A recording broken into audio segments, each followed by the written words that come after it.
Boa noite, Marcelo. Tudo bem? E aí, Edu, beleza? Beleza? Bom, deixa eu me apresentar antes de a gente começar. Eu sou Eduardo Andrade, um dos cofundadores da Lever.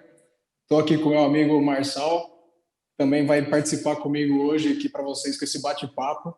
É nosso primeiro conteúdo Lever, então podem esperar algumas falhas ou gafes aí, né, Marçal? A gente não tem muita experiência com esse tipo Nada de conteúdo. preparado, tudo de improviso. Vamos colocar aqui no ar.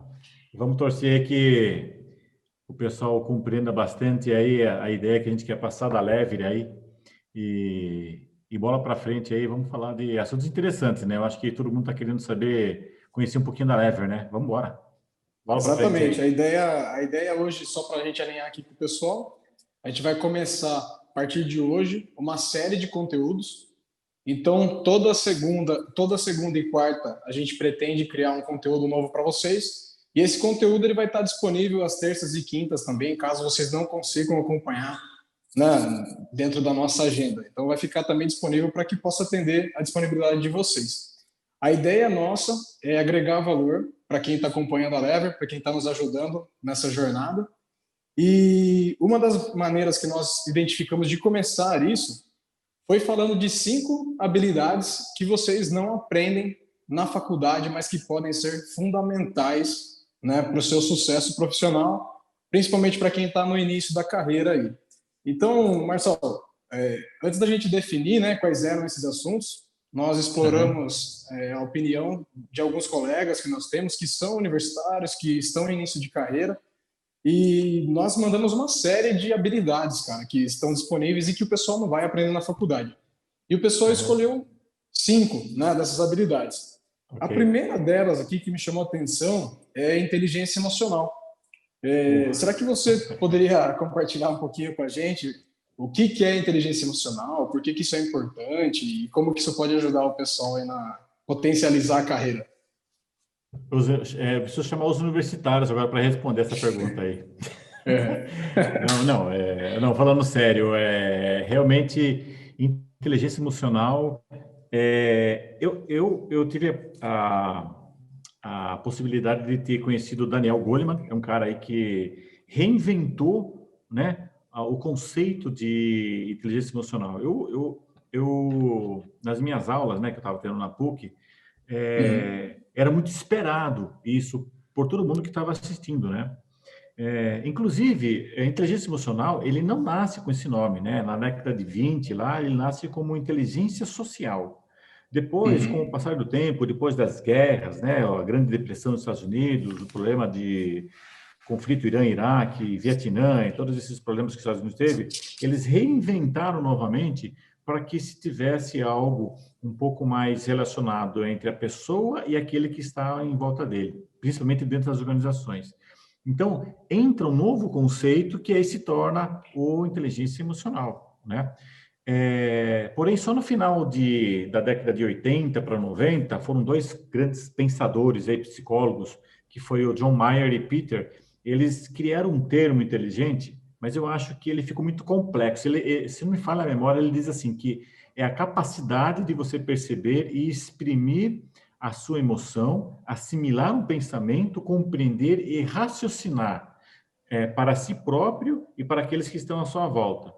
Então, esse termo ele ficou muito Uhum. complexo e dividido em quatro divisões de habilidades. Ficou na percepção das emoções, também ele ficou relacionado ao uso dessas emoções, entendendo como funcionam as emoções e o controle delas como um todo. Esse contexto, até eu explicando, parece que ele está meio conturbado, né? Mas aí vem esse cara novo, aí esse Daniel Goleman, no final Uhum. de 80 para 90, ou praticamente em 95, ele faz uma reestruturação e ele cria uma nova forma de compreender. Aí que eu achei que foi a sacada dele. Ele veio com diversos experimentos com crianças e jovens e universitários, né? E diz o seguinte, que é a capacidade de identificar os próprios sentimentos, aí que é a sacada dele, e a motivação em gerir as suas próprias emoções e daqueles que estão ao seu redor. Então, Daniel Goleman, ele tem essa sacada que eu achei interessante, e aí ele faz essa subdivisão entre habilidades intrapessoal e as habilidades interpessoais, né? Quando ele faz essas subdivisões que os outros dois não tinham feito, ele engloba naquilo que é de você, de seu autoconhecimento, ele é autoconhecimento emocional, um controle sobre as suas emoções e a sua própria automotivação. Isso é de você. E quando ele fala sobre o outro que está ao seu redor, aí ele fala sobre as habilidades de relacionamento interpessoais e reconhecer as emoções das outras pessoas. Então, o interpessoal, que ele dá uma explicada um pouco mais a fundo quando ele entra dentro das organizações, a inteligência emocional. Porque aí você está falando de organização de grupos, nós estamos falando sobre liderança, cooperação, management, né? Times multifuncionais, equipes de alta performance. Ele dá um entendimento sobre negociação e soluções de problemas complexos, sensibilidade social e o mais importante dentro da inteligência emocional, que é a empatia. Muitas pessoas têm essa dificuldade. É uma habilidade, que seria a capacidade de você poder identificar e compreender o desejo e o sentimento daquele que está ao seu lado. Então, Daniel Goleman, ele traz isso como inteligência pessoal, e aí eu faço um link. Por que os universitários têm um problema? Porque, na verdade, acontece da seguinte forma. Ao longo do desenvolvimento das crianças, nós deixamos, né, de lado esse desenvolvimento dessas habilidades, e quando ele chega na faculdade, ele fica perdido. Então, quando ele vai para uma entrevista, ele fica ali sendo monitorado e não sabe o que vai acontecer, né? É aquela situação de você ficar sem som, né? Mas Então, então, uma coisa muito... você quer dizer que os universitários já começam a sentir o impacto de não conseguir gerenciar as emoções já no processo de entrevista, talvez. Já no processo de Porque entrevista. é uma tempestade de emoções nesse processo. Ele já começa, porque ele não teve esse aprendizado. Uma coisa importante, Edu, quando fala de inteligência emocional, é que, assim, no mundo acadêmico, existe uma divergência entre o que é competências e habilidades. Eu gosto, esse é o Marçal falando, né? Eu gosto de comentar da seguinte forma, que habilidades, no caso de inteligência emocional, são diversas habilidades que você tem que adquirir, que o conjunto dessas habilidades te dá uma competência chamada inteligência emocional, porque de tão grande que ela é. Então, esta forma, né, faz com que você precisa, ao longo do seu desenvolvimento, ou seja, escola, maturidade, crescimento, né, universidade, faculdade, onde você começa a desenvolver essas habilidades lá atrás, para que quando você vai sair da universidade para o primeiro emprego, você tenha essas habilidades para concluir uma competência, né? Então, é muito importante, mas eu reconheço que a maioria dos universitários tem essa dificuldade por ser algo tão complexo e importante nessa visão do dia a dia, né? Então, minha filha mesmo, ela fez um comentário comigo, pô, mas será que não devia ter ensinado isso desde o início? Sim. Por incrível que pareça, Daniel Goleman, ele inicia um trabalho que achei super interessante com crianças, o teste do marshmallow.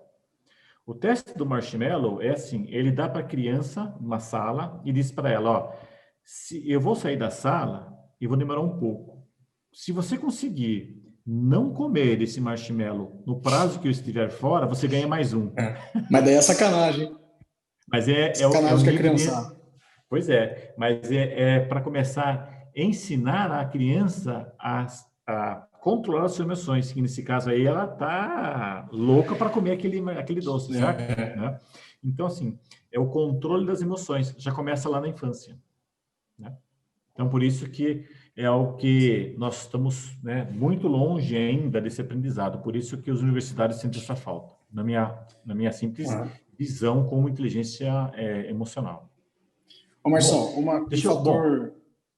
um fator que às vezes gera dificuldade também, né, com relação à inteligência emocional, aí talvez você possa até complementar, mas existe um engano em achar que inteligência emocional é disfarçar as emoções. Não é isso, né? Ou ser uma pessoa muito dura, fria, e na verdade um dos pontos chaves da inteligência emocional é você também saber demonstrar sua vulnerabilidade, né? Para você poder gerar conexões reais, né? Abertura para feedbacks. Você acha que tem alguma coisa a ver também? Explorar esse fator de Não, isso, vulnerabilidade? na verdade, tem tudo a ver, Eduardo. Isso tem tudo a ver, porque o controle das emoções tá na maturidade e habilidade, essa habilidade com que você conseguiu dominar essa emoção, por exemplo. Dar um feedback é fácil, receber o feedback é mais complicado, né? Porque quando você é Uhum. líder, você normalmente você dá o feedback, mas o líder também tem que saber receber o feedback, principalmente quando ele está dentro de uma equipe de alta performance, que esse pessoal de alta performance, eles necessitam de feedbacks constantes.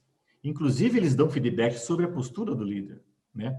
Então, esse controle das emoções é de extrema importância o desenvolvimento. Sim, saber controlar. Então, não é uma máscara. Ele tem que saber se colocar, ele tem que ter postura, ele tem que ter empatia e ele tem que saber, então, demonstrar segurança com a forma como que ele se coloca diante dessa sociedade, desse grupo, ou dessa equipe. Isso é muito importante. Não, legal, cara. Bom, É legal você trazer esses conceitos, né? Até porque eu lembro da minha primeira entrevista de emprego. é, E normalmente você tem aquela imagem de que vai ser um questionamento bem técnico, né, com os gestores e tal. E é, na minha experiência foi um pouquinho diferente. Quando eu fui fazer a entrevista, os dois gestores da área já colocaram assim para mim: "Olha, é o seguinte, a gente sabe que você não sabe nada que a gente precisa que você faça aqui na empresa, independente de é. você ser estudante de engenharia e tal. Mas assim, a gente vai testar algumas habilidades suas. E aí que vem, né, aquelas questões nada a ver, que, sabe, se acontecer, quantos postos de gasolina tem na sua cidade? E você se pega naquela situação totalmente desconfortável. E aí suas emoções começam já a Mas a interferir ideia é essa, né? no seu racional, né, no seu processo racional. Então, Então, mas assim, essa é a grande ideia. eu acho que já começam esses testes aí, né, cara?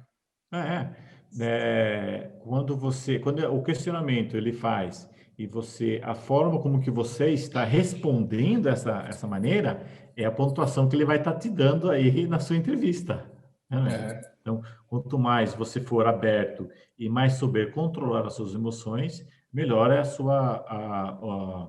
melhor a sua pontuação com os entrevistadores, não é verdade? Né? Hum. Então, assim, a pessoa que está cru, agora imagina o contrário, Edu. Imagine se você tivesse tido esses ensinamentos desde pequeno até a sua universidade, até a sua faculdade, universidade, quando você vai então partir para o primeiro estágio. Quanto mais É. maturo você estaria de controle de emoções, né? Você deve ter um monte de pessoas à sua volta que você deve ver quando uma pessoa é chamada a atenção, como isso ela repercute e cada pessoa tem ele tem como digamos assim, uma saída, né? Ou uma demonstração de como a pessoa se porta diante de cada circunstância que ele se envolve. É muito notório. Hum. Então, por isso que quando você faz uma entrevista com pessoas e pessoas novas, que nem você colocou, a primeira coisa são esses pontos que são fáceis de serem detectados. É verdade, cara. Mas, ó, deixa eu fazer uma E pergunta, Edu. Já que você está fala aí. falando isso daí, você está me É, fazendo um monte de questão aí, um monte de questão, mas até agora você não respondeu nenhuma, tá certo? Deixa eu lhe certo. fazer uma pergunta. Você é um cara aí que, né, a gente participou junto, você deu vários treinamentos, gestão de projetos, nós fomos ali no X-Vision, aí tinha ali uma ideia de fazer o Canvas e tal, né? Mas uma coisa que Ah, eu achei que era interessante, eu acho que você pode comentar, na minha pesquisa que eu fiz sobre os universitários, surgiu um tema que eu achei muito interessante trazer aí. Ele fala sobre análise crítica e tomada de decisão. Como é que você enxerga isso? Como é que você enxerga, como é que você pode explicar essa situação? na verdade, é interessante que você comentou disso, porque na pesquisa que eu fiz aqui também, o pessoal que eu conheço, os caras também queriam saber mais sobre análise crítica, o pensamento crítico, como que é esse processo. E eu fiquei pensando, né, cara, eu falei, caramba, na verdade, esse é um tipo de habilidade que é estranha não ser explorado mais nas universidades ou nas faculdades, né? É. Porque ali é o momento ideal também, e até antes, talvez, para que você comece a explorar essa questão do pensamento crítico. E o pensamento crítico, a análise crítica, é um processo que também vai facilitar as suas tomadas de decisão, né? Então, nada mais é do que uma observação e um julgamento a partir de um evento, né? Então, esse evento pode ser um conteúdo, por exemplo, o conteúdo do Lever aqui. Será que esses caras estão me falando a verdade? Né? Porque a observação também parte daquilo que você está vendo, mas daquilo que você está vendo, o que você está enxergando? Né? Já começa aí o processo de observação. E a observação seguida, somada do julgamento. Agora, o julgamento não pode ser feito com base apenas nas minhas opiniões. Na verdade, o julgamento ele tem que ser estruturado. E ele pode partir de dados, ele pode partir de referências. Por exemplo, quando você veio falar de inteligência emocional, você utilizou bases, referências válidas, né, no mercado. Então, é importante você trazer isso porque embasa o seu processo também de argumentação. Todo esse processo de análise crítica é muito importante para as organizações e vou além, é importante até para a sociedade, né? É através do pensamento crítico, das análises críticas, que você forma agentes de mudança. Então, você pega, por exemplo, um ambiente organizacional tão complexo como a gente vive hoje. Né? Você precisa de agentes de mudança, você precisa de pessoas que vão enxergar aquela situação com outros olhos e vão trazer dados e outras referências para que elas possam criar algo novo, que daí a gente já vai linkar até inclusive com uma outra habilidade que a gente vai falar aqui hoje, que é a criatividade. Então, a análise crítica é um processo racional, né? E eu anotei aqui, cara, porque eu faço questão de anotar, às vezes, para ajudar no meu processo de aprendizado, né? E para também não deixar de falar aqui para as pessoas que estão nos ouvindo hoje, como que você pode facilitar esse processo de análise crítica. Então, faça sempre perguntas, né? Questione aquilo que está sendo falado para você, questione isso que a gente está discutindo, questione um processo na sua empresa. Fique atento no processo seletivo, fique atento naquele processo de você que já é estagiário, né? Ah, beleza, me ensinaram dessa maneira, mas será que essa maneira que me ensinaram é a melhor maneira? E aí já entra o segundo ponto, que é para você ser inconformado. Você não pode simplesmente aceitar, né, a situação do jeito que ela é. E isso está amarrado com a proatividade também. O inconformado é um proativo, porque ele tem que ir atrás daquilo para... Beleza, se você está inconformado, o que você vai fazer? Como que você vai explorar através das suas referências, dos seus dados, das suas conexões? Como que você vai explorar isso, né? De maneira a trazer uma mudança, né? Como que você vai ser um agente de mudança? E aqui é interessante, Marcelo, porque uma das habilidades também do processo de pensamento crítico e análise crítica é a empatia. Porque não tem como eu fazer uma análise crítica sem me colocar naquela situação, sem me colocar na posição da pessoa, do processo que eu estou analisando. Não é mesmo? Então, está amarrado também com inteligência emocional. Então, as habilidades, as soft skills, né, que é o que a gente acaba tratando aqui hoje, elas têm elementos também que são complementares. Então, quando você trabalha numa frente, consequentemente, você está trabalhando em outra também. E uma coisa que é importantíssima é o autoconhecimento. Então, você precisa também ter o autoconhecimento para que você consiga eliminar os seus preconceitos sobre determinadas situações, né? Ou sobre determinados processos. E isso é importante, é aí que entra também o impacto na sociedade, né? Por isso que as organizações buscam isso, porque as organizações também não querem só executores, querem pessoas que realmente analisem e que ajudem a empresa a agregar valor para a sociedade. Uma outra coisa também Edu, que você precisa ter... Deixa eu dar um corte em você, já que você está tão empolgado aí. Deixa eu lhe fazer Sei. uma pergunta que você pode me responder. Vou Análise tentar. crítica. Você acha que análise crítica, por mais que você tenha feito uma excelente explanação, mas será que também ela está embasada em boas perguntas? Saber questionar para você poder fazer análise? Com certeza. Inclusive, foi o primeiro ponto aqui, né? Comece, faça sempre perguntas, questione. E aí que tá, aí entra um processo que não é simples de fazer, né? Porque você pode fazer perguntas, mas será que você está fazendo perguntas corretas? Será que as perguntas que você está fazendo, elas vão trazer insights ou informações relevantes para o seu processo de tomada de decisão e de análise? Então, com certeza, Marcelo, é importantíssimo, né? Inclusive, comecem por aí. Comecem fazendo perguntas, né? É a partir daí que você vai levantar os seus dados e suas referências. É a partir do questionamento que você coleta as informações. E no O, caso, por exemplo, quando se toma uma decisão e a decisão ela pode ser que a decisão ela foi para um caminho errado. Qual é a visão, por exemplo, da análise crítica quando a decisão, primeira decisão tomada, ela foi errada? Como é que isso pode, o que pode ser utilizado para que isso seja corrigido o mais rápido possível? Você tem alguma ferramenta, alguma coisa que pode ajudar? olha, na verdade, Marção, uma dos fatos, né, uma das características mais importantes também de quem pratica o processo de análise crítica, o pensamento crítico, é a flexibilidade, né? Então, quando você toma decisões, quando você decide por algo, você tomou baseado naquelas informações, você tem que ter flexibilidade para mudanças, né? Por isso que você é Uhum, um agente de transformação, você tem que estar disponível para esse tipo de mudanças mesmo. uhum. Uma coisa que eu estava pensando aqui, Marçal, é assim, quando você faz um processo de análise crítica, ou pensamento crítico, você chega numa conclusão, você implementa uma ação que vai transformar algo com base naquilo que você pensou, nem sempre é fácil você comunicar ou persuadir alguém para aceitar também essa conclusão que você chegou nesse processo de análise crítica.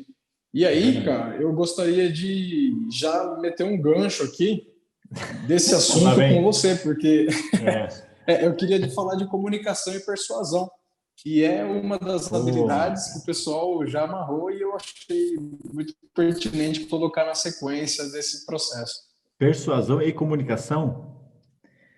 Pô, agora É, você jogou pesado comigo, hein, Edu? Bom, de certa forma, uma das ferramentas mais importantes, seja em qualquer lugar que a gente possa estar, é a comunicação. Sem sombra de dúvida, é a comunicação. Porém, a comunicação, a gente tem que entender, nós temos que subdividir elas, primeiramente. O primeiro seria a comunicação verbal, né? É aquela onde você pode comunicar algo através da escrita ou através da fala. E nem sempre aquilo que você fala é a mesma maneira que você escreve.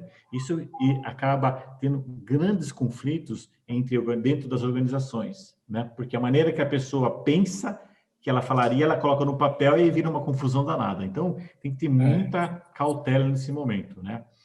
Uma outra situação é, por exemplo, a comunicação, como eu falei, em duas formas, a não verbal.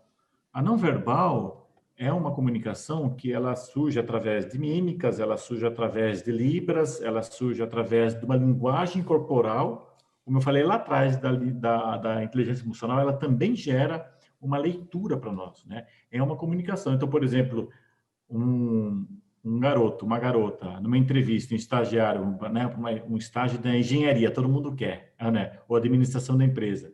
E aí ele está sentado numa determinada posição, ou a pessoa que vai medir ela, que vai entrevistá-la, ou o entrevistador, já está fazendo uma leitura, né, da comunicação corporal, ou seja, a linguagem corporal dessa pessoa. Então, tem essa grande influência, né? Mas, só que aí começa uma outra forma. Quando começam, então, as perguntas e respostas, existem três maneiras, eu falo três maneiras básicas. Existe a comunicação agressiva, que são respostas agressivas ou entonações agressivas, né? Que seja o entrevistador ou o entrevistado, que pode estar ocorrendo. Uma comunicação passiva, aquela pessoa que está de cabeça para baixo, aquela pessoa que não consegue se expressar, não consegue vender a sua ideia. E óbvio, né? A mais difícil e acredito que é a mais importante é a comunicação assertiva, né? É óbvio que todas elas são habilidades que possam ser desenvolvidas, tá claro? Então, para uma pessoa ter uma comunicação assertiva, eu até gero alguns pensamentos que é importante para elas. A nossa educação, da minha época, que eu sou da época de 70, você já é mais jovem do que eu, mas desde essa virada, nós passamos a ter o ensinamento através de palavras e objetos que faziam sentido e dava conotação sobre aquilo, sobre aquela situação, sobre aquele objeto, o significado do objeto em si. Então, nós começamos a compreender o objeto, compreender aquilo de lá. Mas na época dos meus pais, quando minha mãe, ela me falava muito sobre as aulas que ela tinha aula de latim, francês, ou ela escolhia inglês ou espanhol, artes, música e as outras demais. Então, veja que havia um desenvolvimento na parte do cérebro que era de tal forma que a aprendizagem estava relacionado às sílabas, a fonética e depois a construção das palavras, juntamente com as consoantes, e se tornando uma palavra em si, e o significado e o objeto. Então, hoje, eu sou dessa turma, também você é, minha filha também é, de uma geração que vem de uma condição de alfabetismo funcional, ou seja, nós sabemos ler, mas nós não entendemos e compreendemos o que nós lemos. E isso está muito relacionado, por que é muito difícil se ter uma comunicação assertiva dentro dessa garotada que está chegando à universidade. Aí eu coloco um adendo. O que é esse adendo? Pessoas que têm o costume de ler uma poesia, de ler um livro, de ler uma literatura, e gosta de ler, mesmo que seja 20 minutos por dia, e tem um cálculo para isso, 20 minutos por dia dá em torno de 24 livros por ano. Uma pessoa que faz isso em 10 anos, leu 240 livros. Né? Se ela começou isso com 15 anos, aos 25 anos ela leu 240 livros. Porra, olha a quantidade de informação e a quantidade de fatos e dados, seja por história, seja por acontecimento, coisas fictícias, olha só o quanto ela absorveu. Aí essa pessoa, quando chega da fase de universitária para a fase de primeira empregabilidade, ela com certeza ela desenvolve uma comunicação assertiva muito bem estruturada. Só que aí você me faz uma pergunta sobre persuasão, né? Você coloca a persuasão. Primeiramente, a persuasão, a gente precisa quebrar um pouco esse paradigma, porque persuasão, quando você fala de persuasão, a gente submete-se a algo negativo, algo que vai ser enganado. Eu vou fazer algo que eu vou... Persuasão talvez não é manipulação, correto? Não. Acho que é isso? É isso mesmo, a persuasão não é manipulação. Persuasão vem do latim de persuasio ou persuadere, onde per significa continuamente, né? Completamente, e suadere significa convencer. Então, persuasão significa convencer completamente. Então, vou dar um exemplo clássico. As mães, quando eram pequenas, falavam assim, não faça isso. Se você não comer o almoço agora, o homem do saco preto vai te buscar. Né? Então, você persuadia negativamente a criança a comer. Através do quê?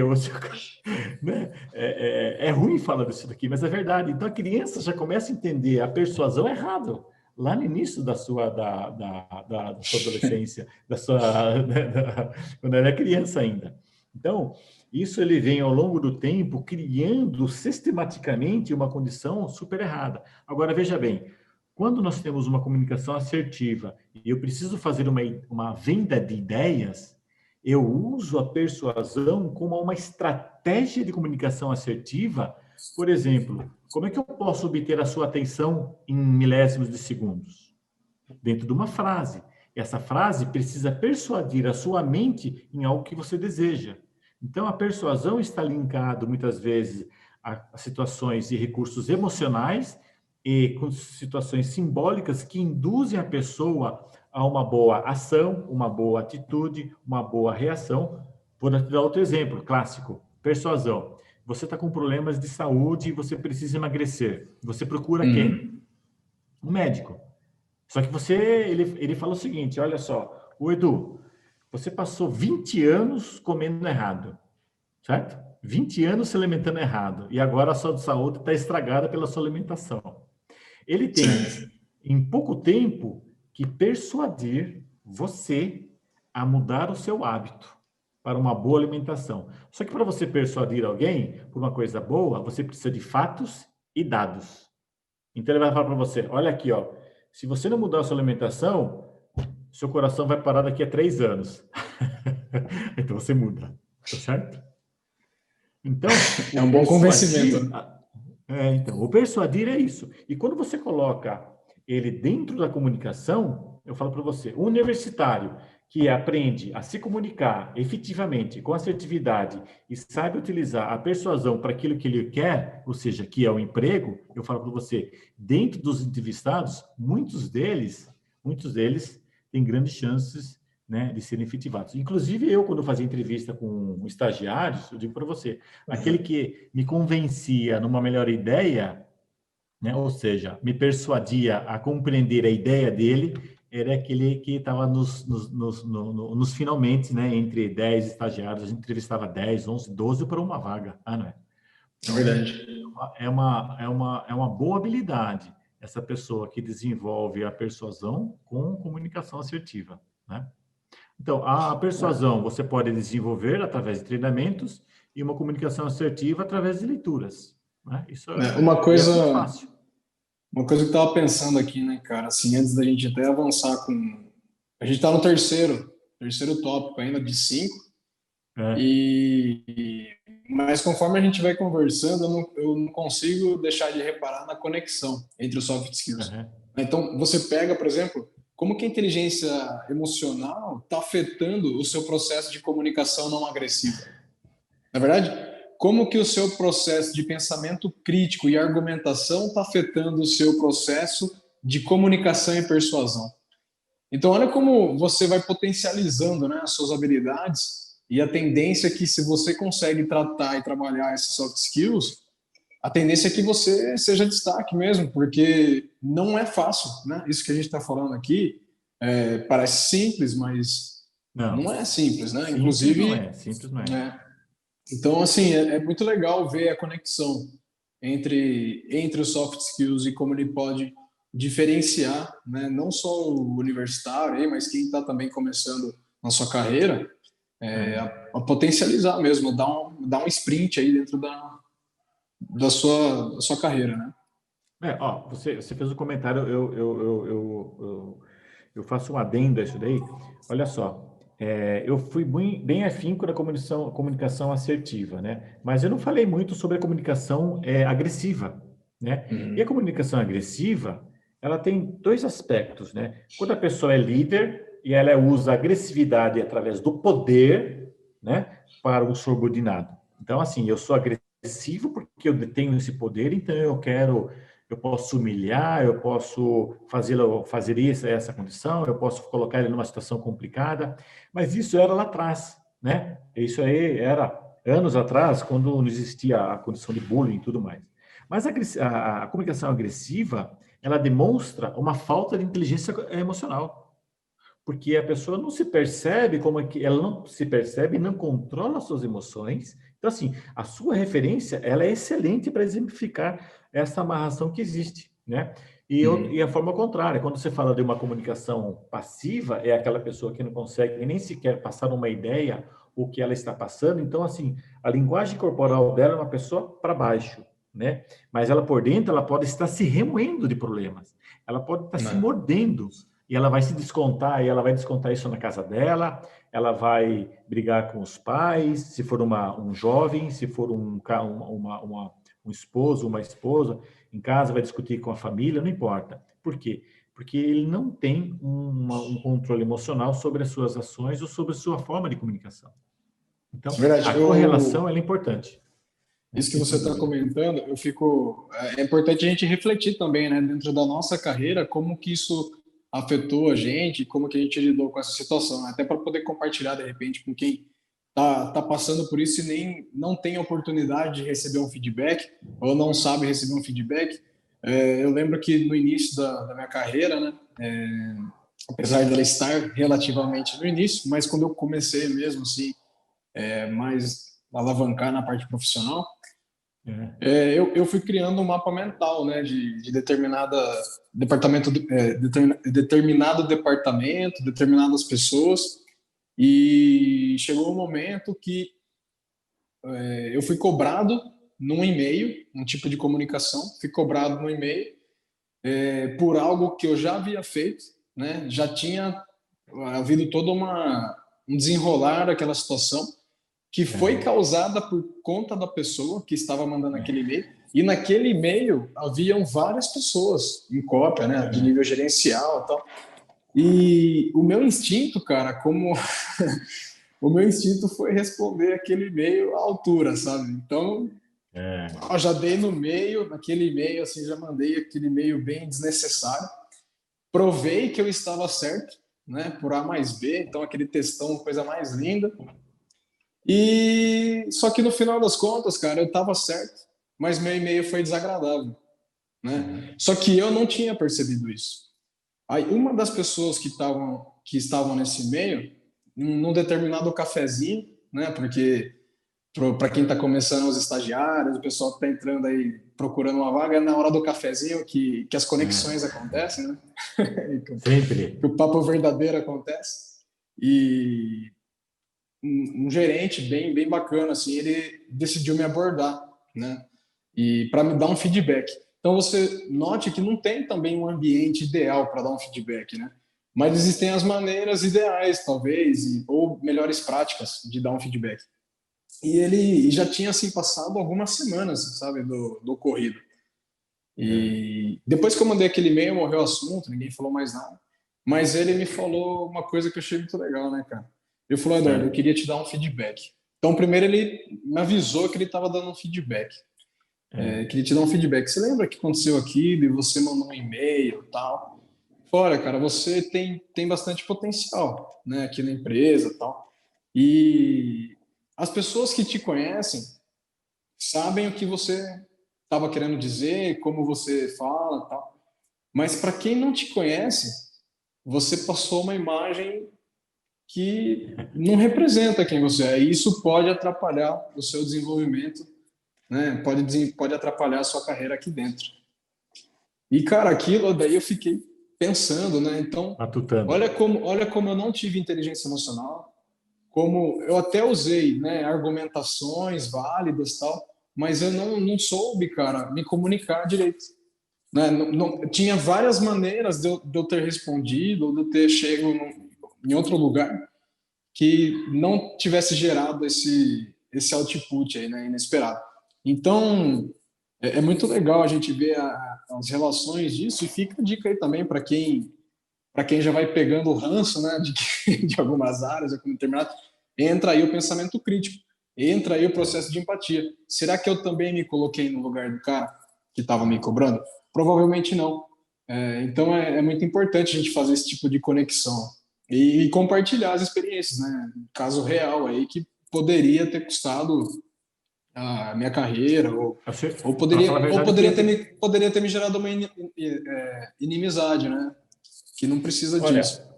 Edu, assim, poderia ter gerado muitas coisas em você. Só que você teve um cara aí super legal aí que ele reconheceu onde você estava errado. Porque normalmente a gente quando vai dar um feedback, a gente começa pelo lado positivo, fala a parte negativa e depois fecha com a condição positiva. Foi mais ou menos isso que ele fez com você e é muito interessante. E ao mesmo tempo, a pessoa que estava lá, ela pode crescer e se ela não tiver inteligência emocional, no determinado momento da vida ou da carreira, ela pode lhe podar, né? Sim, Então, nós temos que ter cuidado com as respostas, porque nesse mundo que a gente vive hoje, existe uma falta de generosidade, generosidade muito grande, principalmente dentro das organizações que querem que aconteça tudo ao mesmo tempo. Então, nós temos que compreender e entender aquilo que está à nossa volta. Então, assim, inteligência emocional, por isso que eu falei que não é apenas uma habilidade, ela é uma competência que tem diversas habilidades que precisam ser trabalhadas, lapidadas, colocadas em práticas para que você possa desenvolver essa competência, né, e ter sucesso, né? Ter sucesso. Legal desse com cara que ele pode te certeza. ajudar, né? Mas Com tudo isso, certeza. Edu, tudo isso eu falo para você, então eu vou colocar um outro ponto. Mas para que as coisas aconteçam na vida da gente, eu estava falando sobre persuasão, falei sobre emagrecimento e tal, mas tem uma coisa que eu vejo que as pessoas não sabem definir, são metas, né? As metas, as pessoas não conseguem compreender ou apenas defini-las, né? Seja ela para a vida pessoal, seja ela para dentro de organização, ou seja ela mesmo como universitário. Como é que você interpreta isso hoje, sendo que é uma das habilidades que os universitários necessitam? Como que você vê isso daí? Você tem razão. Inclusive, essa é uma deficiência, não só dos universitários, né? Mas de várias pessoas que já atuam no mercado também há algum tempo. E definir metas, definir os seus objetivos, né? São termos aí que geram confusões. Cara, elas são muito importantes, inclusive no aspecto de produtividade, né? Então, existem algumas maneiras de você definir uma meta ou definir um objetivo. Inclusive, isso pode ser aplicado até para gerenciamento de projetos, né? Para que você consiga atingir um objetivo específico, algum resultado específico. Então, uma das maneiras de você definir um objetivo, definir uma meta, é através do SMART. O que é Smart. smart? Mas é inteligente? Não, mas é, de certo modo, uma maneira de você ter um segmento. Né? Então, o que é um objetivo smart? Ele é um objetivo que ele é singular, ou seja, ele é único. Eu sei do que eu estou falando, tenho clareza nisso. Ele é mensurável, certo? Então, eu consigo medir a evolução disso. Ele é atingível, ele é relevante e ele é temporal. Ou seja, eu consigo saber de maneira clara o que eu preciso fazer, como que eu vou medir, é uma coisa que é atingível e relevante, senão não faz sentido eu fazer, né? E é temporal porque ele tem que acabar em determinado momento. Então, essa é uma maneira que você pode aplicar, uma técnica que você pode aplicar para conseguir ter clareza nas definições dos seus objetivos e metas. Existe também uma outra abordagem que é bem conhecida, né? Bem falada, pelo menos hoje em dia, que são os OKRs, né? Que são os Objectives Key Results, que algumas empresas utilizam, que é onde você determina alguns objetivos mais agressivos, assim, né? Como que eu posso falar, mais difíceis de serem atingidos, até para você forçar a sua equipe ou a sua empresa a realmente avançar, né? Ela ir além. E aí os key results são as maneiras que você vai medir isso, né? Você tem que saber medir aquilo que você está fazendo, aquilo que você se propôs a atingir. Então essa, Marcelo, é uma são duas abordagens aí que você pode utilizar para definir metas e objetivos e ser uma pessoa mais produtiva, né? Que vai poder fazer essa ligação. Agora eu queria trazer um tema aqui, Marcelo. A gente está batendo um papo bacana já, É. e só que eu queria chegar já no nosso quinto ponto. Então a gente já falou Uhum. de inteligência emocional, a gente falou de pensamento crítico, análise crítica e tomada de decisões. A gente falou de comunicação e persuasão. Agora a gente acabou de falar de objetivos e metas, né? Como definir isso de maneira clara. Só que agora eu queria trazer para você aqui, cara, para a gente discutir e fechar esse assunto das 5 habilidades que você não aprende na universidade ou na faculdade, que é uma habilidade que, inclusive, foi, né, destacada aí pelo Fórum Econômico Mundial como uma das habilidades do futuro e, É. consequentemente, do presente, que é a criatividade. O que você gostaria Criatividade. de comentar para a gente aí sobre criatividade, cara? O que é criatividade? Como que a gente pode explorar isso, né? Bom, criatividade, eu tive algumas aulas recentemente, e fazendo algumas pesquisas, e uma delas, quando eu estava escrevendo sobre o meu trabalho de TCC, eu fiz algumas menções no processo do TCC, que era mentoria para jovens aprendizes, né? Certo. E Carla Tiepo, né, que é uma neurocientista brasileira, eu achei fantástico várias observações que ela fazia e fez, né, durante as aulas sobre o cérebro humano.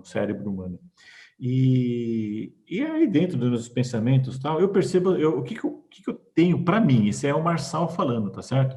Eu não vou usar nenhum Uhum. termo neurológico e nem científico, porque não é minha praia, também não sei disso. O meu negócio é falar de improviso e também não é Sei. inventar, é ter informações. A Uhum. criatividade, é, cada ideia, cada pensamento que nós temos, né, ele gera algo novo, né? Seja ele você tomando um banho, seja você lavando a louça, seja você, hoje estou lavando muito louça, né? Seja você Sei. cozinhando, seja você fazendo diversas atividades, a criatividade, ela é inerente do ser humano. O ser humano cria a todo momento. Ó, eu vou exemplificar. Quando criança, né, as crianças elas começam a ter seus amigos imaginários, a menina começa a brincar com suas bonecas, começa a cozinhar, começa a brincar, o menino começa a desenhar, desenhar as coisas no chão, começa a puxar seus carrinhos. Então, a criatividade já começa desde a infância, porque ele não tem limites. A criatividade não tem limite. Você pode criar o que você quiser, né? Aquele cara que criou os desenhos dos Jetsons, né? Teve a criatividade de desenhar a família Jetson, hoje está aí, cara. Televisão, networking, né? Tá na situação home office, tá aí os drones entregando, né? Só está faltando um robô que está no meio do desenvolvimento. Mas olha, porque eu vou lhe chamar a atenção para você ver como que é interessante. Só que conforme a vida social, seja familiar, seja do grupo, seja religiosa ou não, né? Seja a própria escola onde a criança vive, e com o passar do tempo, a nossa situação brasileira, ele vai deteriorando a criatividade da maioria das crianças. Quando nós chegamos na adolescência, no processo de estudo superior, praticamente muitas estão com a sua criatividade zerada. Vou dar uma outra referência. Foi feito um teste com jovens universitários e com crianças. Então, pegou-se várias turmas e na sala de aula pegava o celular e colocava-se 30 a 35 segundos. E dizia e mostrava-se com uma folha um objeto.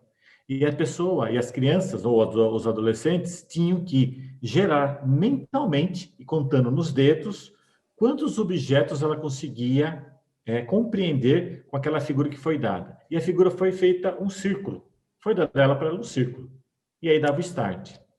Entre todos os estudos, olha, o máximo que chegou dentro de esses adolescentes, né, ou universitários, foi de 12 itens ou 12 objetos dentro de 35 segundos. Nós estamos falando que teve aproveitamento de 30%. Né? Esse mesmo estudo ele foi levado para crianças de até 6 anos de idade. E dentro do estudo, da criança de 6 anos de idade, fizeram a mesma pergunta, da mesma maneira, colocando os 35 segundos, e o objeto também era o círculo. A maioria, mais de 82% dessas crianças superaram de longe os 12 objetos da turma que eram universitários. E dentro deles, teve pessoas que chegaram a ter mais de 25 objetos que eles pensaram. E aí, o incrível que pareça, dos universitários era pneu, roda, era bola, bem criativo, né? De bola, buraco não, né? Era calota. Quando foi perguntar para as crianças colocaram assim: lua, sol, terra, bola, pneu, volante, ovo, melancia, laranja, jabuticaba. Para que laranja? Né? Aí acontecia, mas se você olhar o ovo por cima, ele é redondo. Tá certo? Então, as nossas crenças e a nossa forma de viver vai deteriorando a nossa criatividade. Por isso que eu coloquei lá no começo sobre, quando você me falou sobre comunicação, e a comunicação vem através de leituras, e as leituras nos trazem um mundo diferente, perguntou-se então, né, para esses adolescentes que estavam fazendo essa pesquisa, quantos livros eles liam por ano? Na maioria que se perguntou, se fosse 3 livros, era muito. Né? Difere um pouco da criança, porque a criança com 6 anos não está lendo livro, mas ela está explorando um conhecimento. Ela não está ainda encaixotada dentro de uma forma de pensar que os mais maduros têm. Então, a criatividade, ela serve para todos. Imagina esses 2 caras aí que inventaram o Airbnb. Como que seria? O cara, né? Então, assim, nós temos o pessoal que criou o Uber, agora tem o 99. Então, assim, o táxi já existia, mas foi uma inovação, ou ele foi uma criação, não Mas aí importa. você trouxe um ponto muito importante, né, cara? Porque a criatividade também é um processo de saber fazer conexões. Então, Conexões, por exemplo, quando você é um cara que eu percebo que gosta muito de leitura, né? Inclusive né? recomenda e bate nessa tecla em alguns assuntos. Sempre. E a leitura, ela traz essas referências, né? Ela traz essa possibilidade de juntar diferentes tópicos, diferentes temas, fazer essas conexões e aí entrar num processo criativo e possivelmente de inovação, que é o que você está exemplificando aí com o pessoal do Airbnb, com o pessoal do Uber, que os caras juntaram outras inovações para criar uma inovação, né? Então, ó, as coisas estavam Maravilha. disponíveis aí, e só que essa transformação, esse poder de conexão entre soluções diferentes, o cara criou uma nova solução, né? E gerou valor para a sociedade, para a empresa, né, também. É. E você, qual que é a sua visão sobre criatividade? A minha visão de criatividade é assim, existe muita as pessoas não se sentem criativas, né, de maneira geral. E muito está atrelado com o que você foi desenhando aí ao longo da história, a gente vai podando o nosso processo de criativo, nosso processo criativo. Então a gente só vai recebendo informações, informações, informações. Informações agora são commodities, cara, tá disponível a todo momento, na verdade, para todo mundo. E aí, cara, que hora que eu vou começar a experimentar? Que hora que eu vou criar? Que hora que eu posso testar?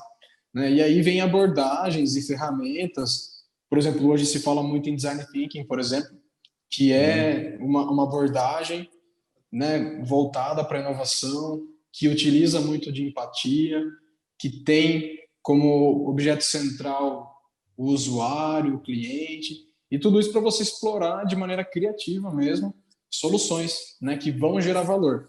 Então, apesar da gente também falar de criatividade como se fosse também algo raro, e não é, todos somos criativos, tantos somos criativos que ideias, na verdade, também têm pouco valor. Na A verdade, ideia não é tem valor quando nenhum. ideia não tem valor nenhum. A não ser que a gente transforme essas ideias, né, com uma execução, e aí vem com o planejamento, traçando objetivos, aí sim que você consegue transformar em valor. Então, acho que é importante para os universitários, para o pessoal que está iniciando a carreira, colocar o processo criativo, colocar o pensamento crítico em prática. O pensamento crítico ele vai favorecer o seu processo criativo. Na verdade, o processo de leitura vai favorecer o seu processo criativo. Então, assim, são 5 habilidades que a gente trouxe aqui que poderiam ser muito mais exploradas, né, ou ensinadas mesmo nas instituições de ensino mais tradicionais. E a instituição de ensino formal que a gente conhece também está em vias de disrupção, porque está tudo diferente, né? Não faz muito sentido. E é por isso que a gente está aqui também com a Lever, para poder trazer esse tipo de conhecimento através de experiências, através de boas práticas, de ótimas referências. Então, eu acredito que é mais nesse viés, Marcelo, mais nessa direção que a criatividade também pode favorecer aí os universitários, o pessoal que está buscando um estágio, buscando uma efetivação, né, iniciar a sua carreira. Eu acho que a gente já chegou aqui no nosso Chegamos cinco no limite do nosso habilidades, tempo, né? chegamos no limite do nosso tempo. Você gostaria de encerrar de alguma maneira? A gente já pode acabar o bate-papo aqui.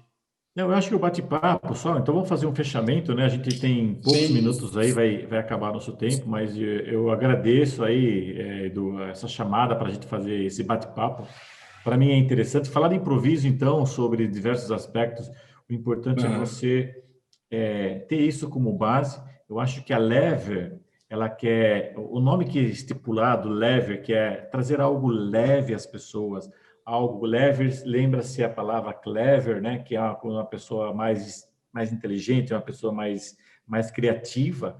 Então, a Lever, eu acho que ela traz tudo isso, essa irreverência, essa informalidade, trazer algo mais claro, mais limpo, mais objetivo, fazer com que as pessoas...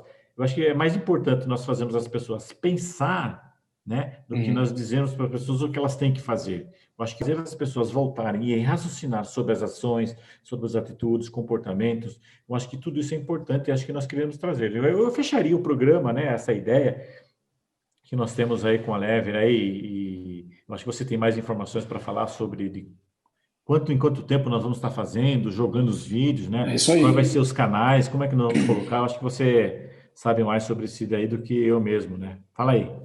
Na verdade, assim, queria agradecer, né, a sua presença aqui hoje. Para quem não sabe, a gente também tem mais um sócio, que é o Anderson. Então, somos eu, o Marçal e o Anderson. Hoje esse bate-papo foi entre nós, mas nos próximos conteúdos, pode ser que tenha só um de nós, pode ser que tenha o Marçal e o Anderson, o Eduardo e o Anderson. E, enfim, a gente tem essa configuração do bate-papo.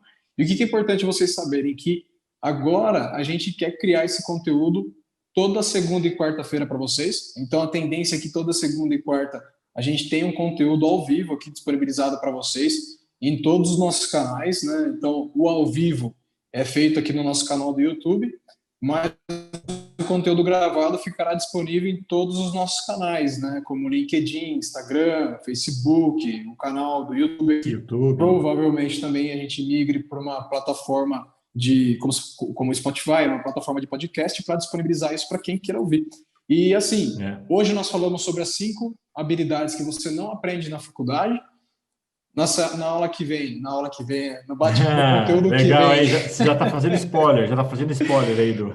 No conteúdo que vem, amanhã nós lançamos o que a gente vai falar no conteúdo que vem. E assim, participem conosco, né? Nos deem sugestão do que vocês gostariam de aprender mais também. Que conteúdo que você acha relevante a Lever trazer aqui para vocês. A nossa ideia é trazer um conteúdo de maneira simplificada, de maneira que você vá direto na essência, né? Nós não queremos ficar rodeando, nós queremos trazer um conteúdo, trazendo a sua essência, compartilhar um pouco de experiência, como que desenrola, né, esse tipo de habilidade, ou conhecimento, ou ferramenta no dia a dia do trabalho, para que você possa se destacar, conseguir a sua vaga de estágio, conseguir a sua efetivação e dar um pontapé bem forte aí na sua carreira profissional. Então, eu não sei onde que clica aqui, né, Marcelo? A gente está começando agora, Eu também não mas sei, eu estou aqui a gente escutando tem você, uma eu acho que você está a gente bastante tem uma equipe empolgado aí nova aí, falando aí, cara. não quero nem cortar você. A gente tem uma equipe aí também que está suportando a gente nas mídias sociais. Então, dependendo do canal que você está vendo a gente, clique em algum lugar aí para seguir a página da Lever, para ficar inteirado É, aí. O eu canal acho que que você o pessoal, preferir. viu, Edu? Acho que o pessoal é mais inteirado do que a Oi. gente. Eu não sou muito conhecedor disso aqui, eu gosto de outras, né, É, outra forma aí, mas valeu o certo. bate-papo. Quarta-feira a gente espera que o pessoal dê incentivos a nós para que a gente possa trazer e realmente aí fazer esse bate-papo e vamos colocar aí algo que seja um compromisso da Lever com o público, né, trazendo sempre algo irreverente, novo e possa ajudá-los, né? Porque a ideia nossa é ajudar todo mundo, né? Eu acho que é mais importante. É isso aí. Beleza, Edu? Legal, pessoal. Valeu, Um Marçal. abraço. Valeu, pessoal que nos acompanhou.